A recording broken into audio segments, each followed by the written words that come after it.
Good morning dear students. कल मैं आपको 1.5 करा रहा था, उसमें मैंने ये बताया कि 1.5 में 2 क्वेश्चनों में कि आप कैसे परिमेय संख्या और अपरिमेय संख्या बताते हैं। उसके बाद व्यंजकों को हल किया था सर्वसम्मकाओं या सूत्रों की सहायता से। अब देखिए क्वेश्चन नंबर 3 कहता है आपको पाई के बारे में बताना है कि पाई एक परिमेय पाई का जो चिन्ह है वो परिमेय संख्या है अपरिमेय संख्या। इसका अपन जो अंतर विरोध है इसको कैसे आप सॉल्व करेंगे, इसको निराकरण कैसे करेंगे, इसका समाधान कैसे करेंगे। तो देखिए हम जानते हैं पाई कहां से पैदा हुआ। एक वृत्त है भैया, कोई भी वृत्त है इस दुनिया का और उसमें केंद्र O है, ठीक है। ये वृत्त की परिधि है जो आपको दिख रही है, इसको बोलते हैं परिधि, ठीक है। ये परिधि है, ये वृत्त का केंद्र है और केंद्र से होकर जाने वाली जीवा वृत्त का व्यास होती है, ये D हो गया, इसको C बोल दिया हमने। और ये जो व्यास है केंद्र से होकर जाने वाली जीवा व्यास कहलाती है। ये व्यास है हमारे पास यहां से यहां तक, ठीक है। अब हमें पता तो नहीं है कि व्यास कितना है, क्योंकि कितना भी हो सकता है वृत्त को, ये थोड़ी है कि व्यास 10 ही होगा कि 5 ही होगा या फिर त्रिज्या 5 ही होगी, 2.5 ही होगी। परिधि भी नहीं दे रखी हमें ना व्यास। तो जो पाई का मान है वो परिधि और व्यास का जो अनुपात होता है, मतलब परिधि को व्यास के बटे में लिख देते हैं, उसको बोलते हैं अपन पाई। C और D के मान अब निर्धारण के हिसाब से अगर देखते हैं, मान के चलो परिधि व्यास कुछ भी है, व्यास मान के चलो 5 है, तो अपन परिधि निकालेंगे तो परिधि 2πr होती है, सूत्र से निकालते हैं 2πr वाले से, जो अपने वृत्त की परिधि बराबर 2πr, पाई का मान निकालना है आपको, ठीक है। तो इसका मतलब है C और D को किसी पैमाने पर मापने पर हमें केवल सन्निकट का मतलब है। जो 3.14 है वो एग्जैक्ट मान नहीं है, क्योंकि 22/7 है, इसमें आप भाग देंगे 7 या 21, पॉइंट लगाया, एक के पीछे 0 बढ़ा ली, तो एक के पीछे 0 बढ़ाई 10, 7 एकम 7 3 बची, 0 बढ़ा ली, 7 चौक 28, 2 बची, 0 बढ़ा ली 20 हो गई। इसका मतलब है 7 दूनी 14, ठीक है, 7 दूनी 14, इसका मतलब 6 बचा, 7 8 56। तो आप देखते हैं पॉइंट के बाद जो तीसरा अंक है वो 5 से छोटा है। जब पॉइंट के बाद तीसरा अंक 5 से छोटा है तो इसका मतलब है सन्निकट उससे पहले वाले संख्या को मान लिया था 3.14 को। यदि यहाँ पर मान के चलो 5 होता, ये नहीं है, मान के चलो आता किसी संख्या में भाग देने पर 5 होता तो अपन आगे भी कर सकते हैं, या 6 होता मान के चलो तो अपन 3.15 या 3.15 कह सकते हैं, उसे सन्निकट बोलते हैं इसे। तो देखिए जो पाई का मान है C/D के अनुसार अगर हम करते हैं, कोई भी कैलकुलेशन लेके, कोई भी परिधि कोई भी व्यास लेकर और उसकी परिधि निकालते हैं तो सन्निकट मान प्राप्त होता है। जो मैंने बता दिया आपको सन्निकट मान क्या होता है। ये जो मान होता है 3.14 22/7 से आता है, वो क्या है, सन्निकट मान है, सन्निकट मान है। तो इससे ये पता लग जाता है कि C और D परिमेय संख्या है। क्यों लग जाता है, ऐसा महसूस होता है हमें 22/7 क्या है या 3.14 जो हमने लिया है वो एक परिमेय संख्या है, इसलिए हमें C और D को परिमेय संख्या समझने का भ्रम उत्पन्न हो जाता है। क्योंकि हम कैलकुलेशन को आगे बढ़ाने के लिए ऐसा मानते हैं।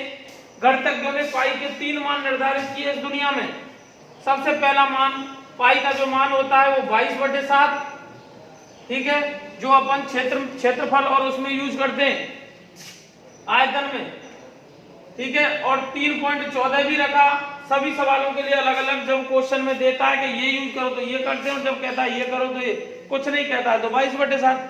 और आप पढ़ेंगे 9th क्लास के अंदर कि पाई का एक मान ये भी होता है 180 डिग्री, ये कोणों के लिए होता है भाई, ठीक है। जैसे जैसे एक्सरसाइजों में आप आगे बढ़ जाएंगे तो उसमें आप पढ़ेंगे पाई का एक मान 180 डिग्री भी होता है। अब ये निर्धारण, इसका कोई निर्धारण नहीं है। गणितज्ञों ने मैथ को आगे बढ़ाने के लिए ऐसा किया कि पाई के 3 मान निर्धारित किए, पाई के तीनों मान, लेकिन ये एग्जैक्ट मान नहीं है।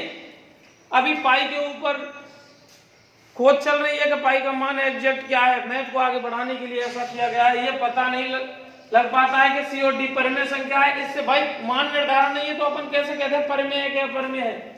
इसलिए हमें सी और डी को परिमेय समझने का भ्रम उत्पन्न हो जाता है और सी और डी के अनुपात को, सी और डी का जो अनुपात है उसे 7 समझकर, क्योंकि आप किसी भी व्यास, इस दुनिया का कोई भी वृत्त है, परिधि और व्यास को अनुपात में लेके चलेंगे।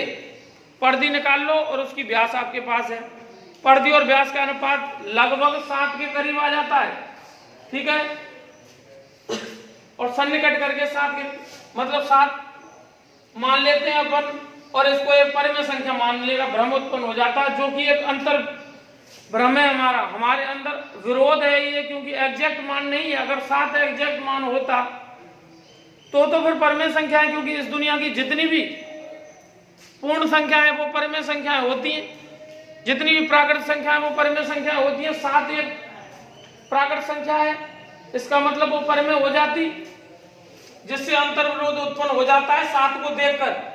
वास्तव में C/D के जो अपरिमेय होने में कोई अंतर विरोध नहीं है, क्योंकि मान निर्धारण नहीं है तो अपरिमेय है। अपन कह नहीं सकते कि परिमेय है क्या अपरिमेय, इसलिए अपरिमेय की श्रेणी में परिमेय होने के लिए तो गुण फिक्स है भैया। क्या फिक्स है? अंडर रूट में नहीं होना चाहिए। दूसरी बात, पॉइंट के बाद किसी एक अंक का रिपीटेशन की कंफर्मेशन नहीं है हमें, तो इसका मतलब है ये एक अपरिमेय संख्या की श्रेणी में रख दिया, ठीक है। इसलिए पाई जो चिन्ह है उसको अपन अपरिमेय संख्या कहते हैं। अब क्वेश्चन नंबर 4 देखिए। क्वेश्चन नंबर 4 है संख्या रेखा पर अंडर रूट 9.3 को निरूपित कैसे करेंगे। अभी तक आपने पढ़ा था कि भैया 3/2 प्लस 1/2 8th क्लास में, इसको संख्या रेखा पर कैसे निरूपित करेंगे। आप संख्या रेखा बना लेते थे, इधर प्लस के इधर माइनस के, ठीक है। 3/2 कहाँ है, पहले ये चलते थे, मान के चलो 1 2 और 3, इनके बटे में 2, ठीक है भैया। तो इसका मतलब है पहली संख्या ढूंढ लेते थे, 3/2 कहाँ है, ये रही। अब प्लस ऊपर क्या है 1 है, तो 1 कदम आगे चल लेते थे, यहाँ ये आ गए भैया। इसको हल करेंगे आप तो यही आएगा। आप देख लो 3 + 1 एलसीएम लेके हल करेंगे 4/2, 4/2 पे आगे हो गए, ये आंसर हो जाता था हमारा। अब तक आपने ये सीखा था। अब आप ये सीखेंगे किसी अंडर रूट की संख्या को जो कि पॉइंट में दे रखी है उसको अपन कैसे संख्या रेखा पर दिखाएंगे। अंडर रूट 9.3 को संख्या रेखा पर दिखाया गया है। उसने जो दे रखा है अंडर रूट के अंदर, उसे 9.3 है, वो एक संख्या रेखा खींच ली हमने, एक संख्या रेखा खींच ली, उसमें से हमने 9.3 इकाई का एक रेखाखंड काट लिया भाई, ठीक है। और जितना ये रेखाखंड है उससे आगे संख्या रेखा में से एक इकाई लेते हैं, एक यूनिट लेते हैं। एक यूनिट लिया मतलब बी के बाद संख्या रेखा को इतना और लिया कि एक और हो जाए। उस बिंदु का नाम सी रखा, ठीक है भैया। सी रखते ही ए सी मतलब ए से लेकर बी था, फिर ए से भाई ये बी को सी तक बढ़ा दिया तो ए सी हो गया। ए सी का मध्य बिंदु निकाल लिया। मध्य बिंदु क्या होगा, आधा होगा, ठीक है। मध्य बिंदु आधा निकाल लिया हमने। ये है एम, एम को मिड पॉइंट मध्य बिंदु लेके चले हम। तो देखिए एम को केंद्र मानकर और एसी को व्यास, या फिर एसी को व्यास मान लो, एक ही बात है। या फिर ए एम बराबर एम सी को त्रिज्या मानेंगे, भाई व्यास होगा तो त्रिज्या आधी हो गई, ये आधी और ये आधी है, तो इसको केंद्र मानकर एक इसको एम सी को बराबर ए एम, दोनों बराबर होंगी इसको, क्योंकि एक वृत्त की कितनी भी त्रिज्या हो सब बराबर होती है, एक साइकिल के कितने भी तार हो सब बराबर होते हैं। तान की बात कर रहा हूं भाई। एम को केंद्र मानकर और इसको त्रिज्या मानकर एक अर्धवृत्त खींचा, एक अर्धवृत्त खींचा, ठीक है। अर्धवृत्त खींचने के बाद जो बी बिंदु है उस पर 90 डिग्री का कोण बनाती हुई एक रेखा खींची जो कि अर्धवृत्त को डी पर काटती है, अर्धवृत्त को डी पर काटती है। इस बार बी को केंद्र मानकर और बीडी को त्रिज्या मानकर एक चाप लगाया, यूं प्रकार को ऐसे खोलकर एक चाप ऐसे लगाया, ठीक है। संख्या रेखा को जो कि आगे बढ़ रही थी हमारी, आगे भी हो सकती है, इसको ऐसे करके किया तो ये इस लाइन को P पर काटता है भाई। किस पर काटता है? P पर काटता है। जो P पर, इस रेखा को P पर काटता है, ये मतलब A से लेकर P तक √9.3 है ये। तो ये बिंदु है, इसी का नाम है अंडर रूट में 9.3। ठीक है, यही चीज मैंने यहाँ लिखी है, जो आप देख लेंगे यहाँ पर। ठीक है भैया, अच्छे से। पाई का मान इस दुनिया में कोई एक निर्धारण नहीं है, इसलिए अपन 22/7 को परिमेय नहीं मान सकते। ये नहीं कह सकते 22/7 ही एग्जैक्ट मान है। 3.14 को सन्निकट करके माना गया है सवालों की कैलकुलेशन के लिए। ठीक है, पाई का मान एक आप पढ़ेंगे, मैंने बताया है। क्या पढ़ेंगे? कि 180 डिग्री। इसका मतलब हमारे अंदर कंफर्मेशन नहीं है कि पाई अपरिमेय है, परिमेय। और परिमेय होने के लिए एक चीज का निर्धारण होना जरूरी है कि उसका एग्जैक्ट वैल्यूएशन पता होनी चाहिए कि पॉइंट के बाद रुक रहा है कि नहीं रुक रहा है। ठीक है, और वो उसमें पॉइंट के बाद किसी एक अंक का वृद्धि हो रही है कि नहीं हो रही है, कोई कंफर्मेशन नहीं। इसलिए C/D को अपन अपरिमेय ही लेके चलते हैं, जो कि पाई का चिन्ह की बात करते हैं। और इसको दोबारा से सुन सकते हैं कि अंडर रूट में 9.3 को कैसे दर्शाते हैं। सबसे पहले 9.3 दे रखा है, एक संख्या रेखा खींच ली, उस पर एक रेखाखंड AB ले लिया हमने 9.3। AB से आगे एक इकाई और बढ़ा लिया, ये सेंटीमीटर में तो 1 सेंटीमीटर और बढ़ा लिया। और AC का आधा M है, M को केंद्र मानकर और AM बराबर MC को त्रिज्या मानकर, ठीक है, एक अर्धवृत्त खींचते हैं। अर्धवृत्त खींचा, B बिंदु तो पहले से ही निर्धारण था भाई, AB हमने लिया था। B बिंदु पर 90 डिग्री का कोण बनाते हुए एक रेखा खींची, जो कि खींचे गए आधे वृत्त को, अर्धवृत्त को D पर काटती है। अब B पर प्रकार की नोक को रखकर और प्रकार को D तक खोलकर, मतलब BD को त्रिज्या मानकर और B को केंद्र मानकर एक चाप लगाया तो इस संख्या रेखा को बढ़ी हुई को P पर काटता है। ये P बिंदु ही A से लेकर P तक की वैल्यू ही अंडर रूट 9.3 है भैया। ठीक है, कोई दिक्कत? आप दोबारा से रिपीट कर करके इस चीज को बार बार समझ सकते हैं। मैं जानता हूं कि इसमें आपको थोड़ी सी दिक्कत हो रही होगी, लेकिन जो मैं कह रहा हूं शब्दों को पकड़ें, उनसे ही आपका ये क्लियर होगा। ठीक है, आगे अगला क्वेश्चन है 1.5 चल रही है। सभी बच्चे पर डे जो होमवर्क दिया जा रहा है, जो मैं करा रहा हूं, उनको रफ में करेंगे। रफ में करने के बाद ही फेयर में करेंगे, क्योंकि हमें एक बार रफ में आना जरूरी है। मैथ के लिए रिवीजन जरूरी है। पहले इसको देखेंगे वीडियो को, उसके बाद आप रफ में करने की कोशिश करेंगे। थोड़ा बहुत होगा, थोड़ा बहुत देख के मतलब देख लेंगे, अटक जाते हैं, उसके बाद ही फेयर में करेंगे जब आ जाता है मैथ का। आप जो समझ रहे हैं 9th क्लास में थोड़ा सा स्तर बढ़ा दिया समझने का और सिलेबस का, इसलिए आपको परेशान होने की जरूरत नहीं है। क्वेश्चन नंबर 5 देखिए भाई, लास्ट एंड फाइनल क्वेश्चन ये रहा आपके स्क्रीन पर। निम्नलिखित के हरों का परिमेयकरण कीजिए।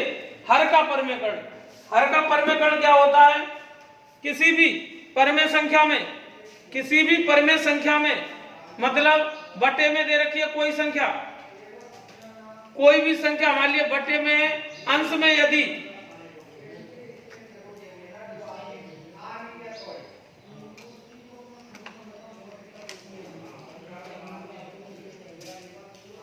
बटे में दे रखी है, मतलब कोई भी संख्या है, परिमेय से मतलब नहीं है, कोई भी संख्या है, उसके हर के अंदर यदि हर के नीचे मतलब बटे के नीचे आपके लिए अंडर रूट की संख्या आ जाती है, तो वो हमें मानना नहीं है। हमें हर के नीचे से हटाना होता है अंडर रूट की संख्या को।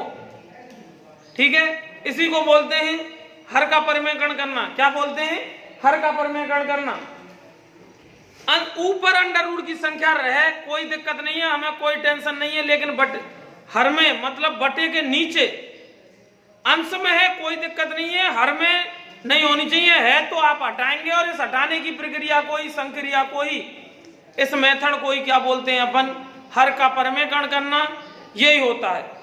फॉर एग्जाम्पल आपका पहला ही क्वेश्चन है 5वें में ये कह रहा है 1/√2 इसके हर का परमेकरण, सॉरी हो सकता है ये भी क्वेश्चन, लेकिन आपके को 7 दे रखा है। ये है 1/√7, ये है हर का परमेकरण का मतलब अंश में चाहे अंडर होता है या नहीं, हमें कोई मतलब नहीं है।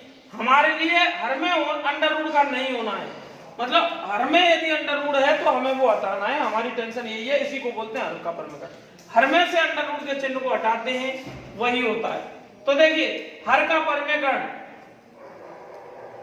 पहली विधि हर के परमेकरण की है कि यदि बटे के नीचे अकेली संख्या अंडर की है तो उसी का गुणा ऊपर नीचे एक बार और कर देते हैं, हर का परमेकरण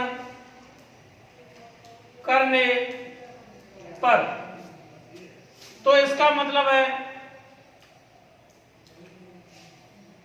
अंश व हर में √7 का गुणा करने पर। इसी को मतलब हर के नीचे अंडर की संख्या नहीं होनी चाहिए, है तो आप हटाएंगे, यही हर का परमेकरण है।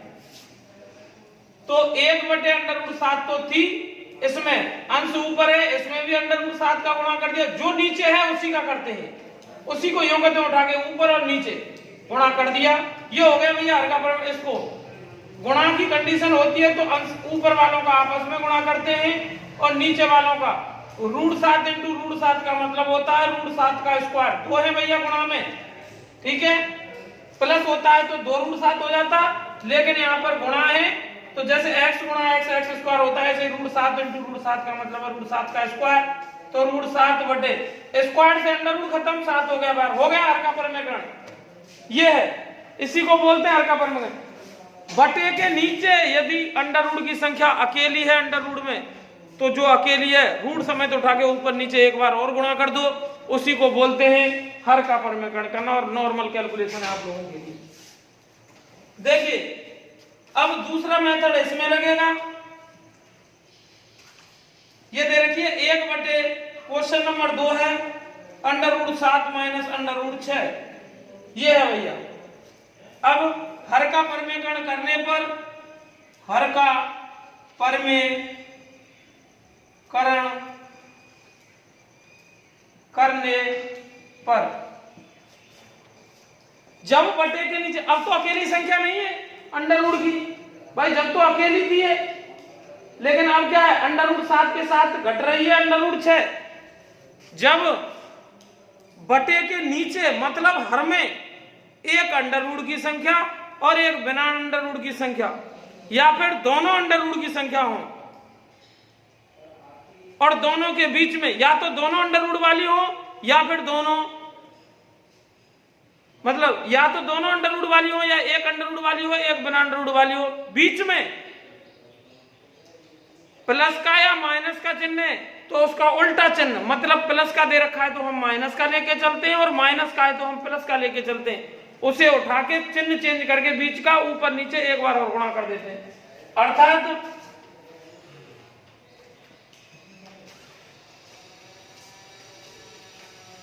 अर्थात अंश व हर में, बटे के नीचे क्या है हर में अंडर√7, माइनस है तो हम प्लस लेके चलेंगे, उल्टा चिन्ह, माइनस है तो प्लस और प्लस है तो माइनस का गुणा करने पर अंश और हर में। यह है भाई तरीका, मतलब माइनस प्लस है तो उल्टा चिन्ह लेते हैं, माइनस है तो प्लस और प्लस है तो माइनस लेके चलते हैं, और अकेली होती है तो उसी का कर देते हैं। ये दो मेथड है, आप पे आता है ये करना।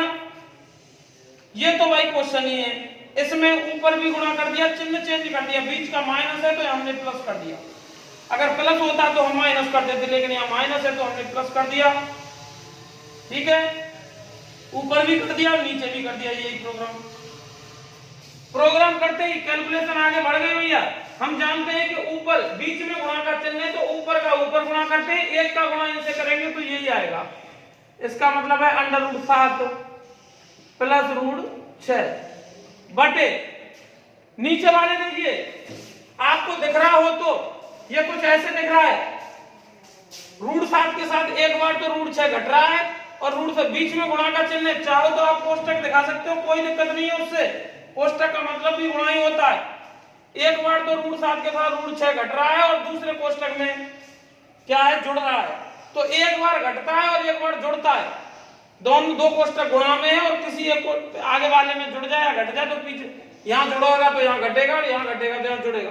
एक बार जुड़ रहा है और एक बार घट रहा है, तो इसका मतलब है ए स्क्वायर माइनस बी स्क्वायर का फॉर्मूला। इसका मतलब पहले पर स्क्वायर माइनस दूसरे पर स्क्वायर।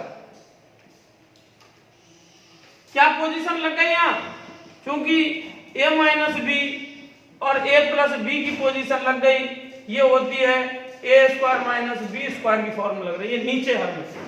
तो इसका मतलब है रूट 7 प्लस रूट 6 बटे में स्क्वायर से अंडर रूट खत्म, 7 हो गया बाहर, स्क्वायर से अंडर रूट खत्म, 6 हो गया बाहर। इसका मतलब ये हुआ ऊपर तो ऊपर ही है, नीचे नीचे ही है।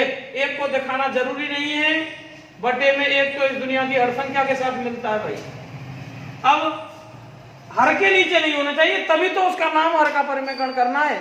हर के ऊपर है कोई दिक्कत नहीं, उसकी कोई टेंशन नहीं है, बटे के नीचे अंडर रूट नहीं होना चाहिए, है तो आप हटाएंगे। यही मेथड हर का परिमेकरण कहलाता है या फिर संयुग्मी का गुणा कहलाता है। ठीक है, संयुग्मी भी बोलते हैं इसको, हर के परिमेकरण को संयुग्मी राशि। संयुग्मी का मतलब है माइनस है तो प्लस ले लिया, युग्म हो गया। युग्म का मतलब दो जोड़े में कोई चीज का होना, प्लस माइनस का युग्म होता है माइनस। आप तो ये ध्यान रखो, हर का परिमेकरण का मतलब है बटे के नीचे यदि अंडर रूट में कोई संख्या दे रखी है तो उसको हटाना हमारा मकसद होता है। इसी को हर का परिमेकरण दो तरीके से होता है, अकेली संख्या है तो उसी का गुणा ऊपर नीचे कर देते हैं, और यदि माइनस है तो चिन्ह चेंज कर देते हैं, प्लस कर देते हैं, और प्लस है तो माइनस। यहाँ माइनस है तो हमने प्लस का गुणा किया है, देख लो।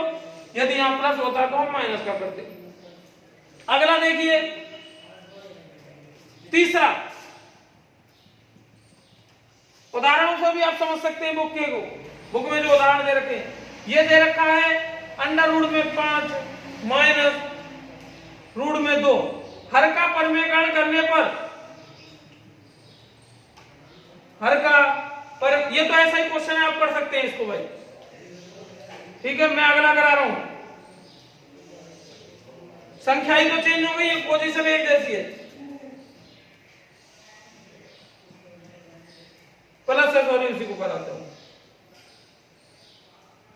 ये है भाई प्लस वाली पोजीशन है। हर का परिमेकरण करने पर, हर का परिमेकरण करने पर इस बार प्लस का है, वो मैंने ध्यान नहीं दिया, माइनस का था लग रहा था, लेकिन प्लस का है। देखिए इसका मतलब है यहां प्लस है तो हम माइनस लेके गुणा करेंगे। हर का परिमेकरण मैंने 2 में लिख दिया अर्थात करके, अब आप लिख सकते हैं under root 5 plus under root 2। ये दे रखा है, ये तो क्वेश्चन ही है, नीचे प्लस का चिन्ह है, यही चीज उठानी है हमें। दो संख्याएं हैं अंडर रूट वाली, चाहे एक अंडर रूट वाली होती है और एक बिना अंडर रूट वाली होती है, जैसे अगला चौथा क्वेश्चन है, लेकिन दोनों अंडर रूट वाली है, कोई दिक्कत नहीं है, हमें तो बीच का चिन्ह चेंज करना है भैया। इसका मतलब है रूट 5 या प्लस है तो हम माइनस ले लेंगे, यही हर का परिमेकरण है, नीचे भी यही काम कर देंगे अपन।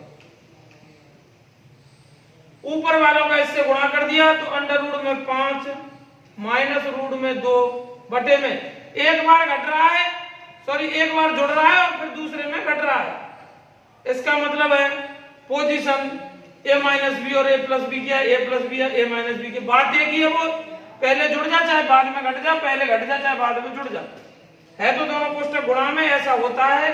तो इसको बोलते हैं पहले का स्क्वायर माइनस दूसरे का स्क्वायर, रूट 5 का स्क्वायर माइनस रूट 2 का स्क्वायर। तो ये हो गया रूट में 5 माइनस रूट 2 बटे में स्क्वायर से अंडर रूट खत्म, 5 हो गया बाहर, माइनस स्क्वायर से अंडर रूट खत्म, 2 हो गया बाहर। ठीक है भैया, इसको आगे हल करते हैं अपन। तो ऊपर वाला है उसमें तो आप कुछ भी नहीं कर सकते, ये तो ऐसा ही रहेगा। नीचे वाले में 5 में से 2 घट रहे, 3 हो गया भाई, ये आंसर हो गया। या तो ये आंसर लेके आ सकते हैं, यहां छोड़ाएंगे तो भी पूरे नंबर है, और इस दुनिया की हर संख्या के साथ एक का गुणा हो रहा है और एक का भाग लग रहा है, तो इसका मतलब है अपन ये कह सकते हैं कि रूट ले लें तो इस दुनिया की इस संख्या के साथ क्या हो रहा है, एक का गुणा हो रहा है, तो इसका मतलब 1/3 लिख सकते हैं अपन इसे। भाई 1/3 बाहर कर दिया तो इसका मतलब √5 माइनस √2, ये भी सही है। बात एक ही है, वो इसका गुणा करेंगे, एक का गुणा इससे होगा, यही आ जाएगी ऊपर, ठीक है, और 3 नीचे बटे में पहुंच जाएगी। ये आंसर हो गया। लास्ट एंड फाइनल क्वेश्चन देखिए, 1/√7 माइनस 2। जैसा कि मैं बात कर रहा था, बार बार कह रहा था कि हर के परिमेकरण में एक संख्या अंडर रूट में भी आ सकती है, एक बिना अंडर रूट में भी आ सकती है, ठीक है।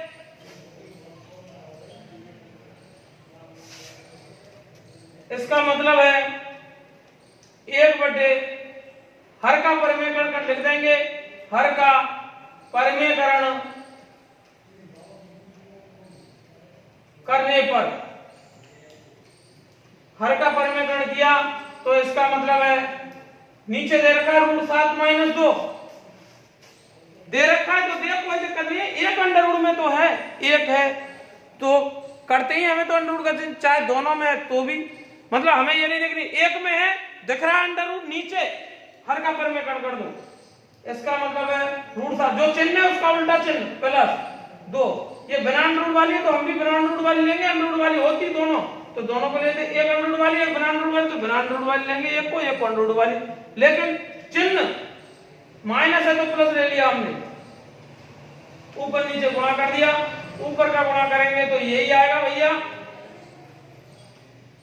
इसका मतलब है √7 + 2 बटे, ये देखिए एक बार घट रहा है एक बार जुड़ रहा है, इसका मतलब पहले पर स्क्वायर माइनस दूसरे पर स्क्वायर, तो √7 + 2 बटे, स्क्वायर से अंडर रूट खत्म, 7 हो गया बाहर, माइनस 2 का स्क्वायर 4, तो ये हो गया √7 + 2 बटे, 7 में से 4 गए तो 3, आंसर हो गया। चाहो तो यहां छोड़ दो या फिर 1/3 कोष्टक में बता दो, 7 + √7 + 2, ठीक है भैया। ये होता है हर का परिमेकरण करना।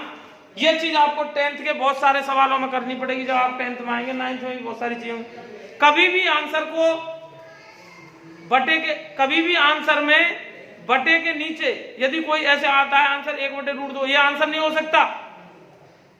किसी सवाल में कहता है नहीं कहता, आप हल करते हैं लास्ट में जाके बटे में या फिर हर में अंडर रूट की संख्या छोड़ के नहीं आएंगे, जो कि गलत है। आप हर का परिमेकरण करेंगे तब आंसर देंगे, ठीक है। आंसर में कभी भी अंडर रूट की राशि को छोड़ते नहीं है, उसका हर का परिमेकरण करते हैं और हर का परिमेकरण करके ही आंसर माना जाता है, ठीक है भैया। आज के लिए इतना ही काफी है, कल फिर मिलते हैं, same time same channel same place. Okay, good bye.